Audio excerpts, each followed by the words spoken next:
Estados Unidos reintrodujo la ley por primera vez desde el segundo conflicto mundial.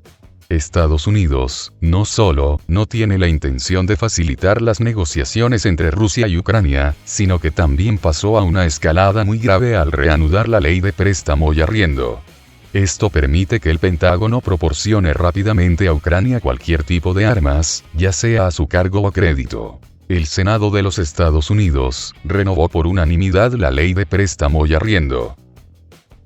Los expertos señalan que, de hecho, Estados Unidos no dará publicidad a las armas transferidas a las Fuerzas Armadas de Ucrania. Además, es bastante probable que podamos hablar sobre el suministro de las Fuerzas Armadas de Ucrania y armas ofensivas, ya que se sabe sobre los planes de Estados Unidos para trasladar misiles de crucero antibuque Harpoon a Ucrania. Según varias estimaciones, Washington puede escalar deliberadamente, lo que se ve facilitado por varios factores. La situación en Ucrania es extremadamente beneficiosa para los Estados Unidos, ya que permite que el Pentágono celebre contratos por valor de varias decenas de miles de millones de dólares, con otros países y ejerza una presión adicional sobre Rusia, en relación con la cual es probable que se bombee armas a Ucrania. Señala el analista. La parte rusa aún no ha comentado sobre la situación actual. Un general estadounidense, mientras estaba en Mariupol, podría haber sido capturado. Estados Unidos no confirma oficialmente la captura de un general estadounidense en Mariupol. En el contexto de la información que apareció en el territorio de Mariupol, el teniente general del ejército de los Estados Unidos, que dirige el Comando Terrestre Aliado, Roger Cloutier, podría estar rodeado. Se informa que este último podría estar en Ucrania e incluso en Mariupol. Sin embargo, Estados Unidos hasta el momento no se pronuncia sobre la posible captura del general estadounidense.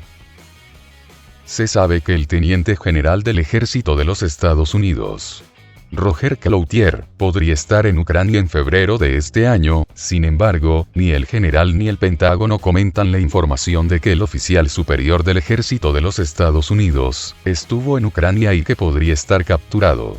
El primer ministro de Seguridad del Estado de la RPD señaló que no tenía información sobre el cautiverio de un general estadounidense, aunque no descartó la presencia de instructores extranjeros. No sé de ningún comandante militar importante de estados extranjeros. Tal vez realmente haya un cierto número de instructores extranjeros, dijo el primer ministro de Seguridad del Estado de la RPD, doctor en Ciencias Políticas Andrei Pinchuk. Un poco antes, los periodistas informaron que los oficiales de la OTAN estaban rodeados en Mariupol. Sin embargo, esta información, expresada por un periodista ruso, Vladimirov Alemán, tampoco recibió comentarios oficiales del Ministerio de Defensa de la Federación Rusa. En la Ciudad de México, algunos carteles fueron pegados y repartidos en las calles de la capital mexicana, para generar conciencia sobre la discriminación que ha sufrido el pueblo y la cultura rusa, a raíz del conflicto geopolítico entre Kiev y Moscú. La Embajada de Rusia en México compartió en sus redes sociales algunas fotografías de una campaña en contra de la rusofobia, emprendida en la ciudad más grande de América Latina. Como parte de esta iniciativa se colocaron carteles con imágenes de personajes destacados de la cultura rusa, arriba de una leyenda: "Dejen de odiar a los rusos". Entre las figuras rusas que han sido utilizadas como símbolos de esta campaña está Yuri Gagarin, el primer hombre de la historia en viajar al espacio. Dmitri Shostakovich, uno de los compositores más destacados del siglo XX, y Dmitri Mendeleev, químico y descubridor de lo que actualmente conocemos como la tabla periódica de los elementos. El hashtag "Deja de odiar a los rusos" también ha sido utilizado en las redes sociales, para pedir que se detenga la discriminación y la xenofobia en contra del pueblo ruso alrededor del mundo, un comportamiento que ha sido recurrente desde que Occidente generó una narrativa en contra de Rusia, por el conflicto en Ucrania. Según ha informado la prensa, en diversas notas y reportajes, Occidente ha aprovechado a sus instituciones y sus medios de comunicación afines para construir una sola versión sobre el conflicto en Ucrania. Dicha versión, afirman los expertos, posiciona a Rusia como el villano de la historia, en una beligerancia mediática en la que las opiniones en favor de Moscú son censuradas o parcialmente invisibilizadas. Aunque uno de sus preceptos fundacionales fue promover la diversidad, la integridad y la libertad de expresión, la Unión Europea alienta en estos momentos un sesgo informativo al excluir a las narrativas no occidentales de las plataformas digitales, las redes sociales y los canales de televisión y radio, dijo a la prensa Alejandro Salgó Valencia, especialista en geopolítica del Oriente Medio, de la Facultad de Ciencias Políticas y Sociales de la UNAM.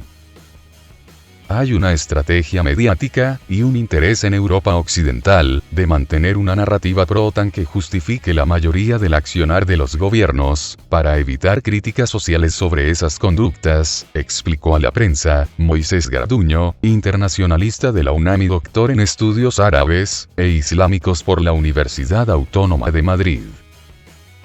Tras el anuncio de la operación militar especial en Ucrania, Rusia ha sido blanco de bloqueos y sanciones económicas. Sin embargo, los castigos para el país no se han quedado en decisiones políticas, sino que estos se han extendido al pueblo ruso. No solo está mal ser un ruso vivo, sino también ser un ruso muerto, expresó el docente al compartir su caso en redes sociales. Pero Dostoyevsky no fue el único, pues una ola de cancelaciones se ha generado en contra de los artistas, pensadores, escritores y deportistas de origen ruso. Estas actitudes rusofóbicas no son nuevas, de acuerdo con la académica de la Universidad Nacional Autónoma de México, UNAM, Talia Iskan, quien explica en entrevista con la prensa que desde la beligerancia fría la rusofobia ha sido cultivada desde Occidente.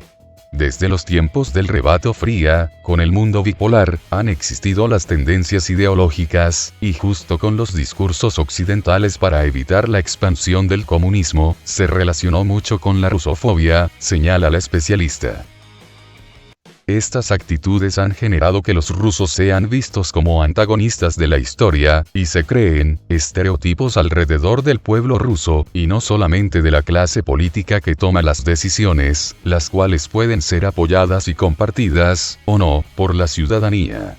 Luego del anuncio de Moscú sobre el movimiento militar especial en Ucrania, los deportistas rusos fueron relegados de las competiciones. Los paralímpicos no pudieron participar en los Juegos de Invierno de Pekín 2022, mientras que la selección de fútbol rusa fue excluida del Mundial de Qatar 2022.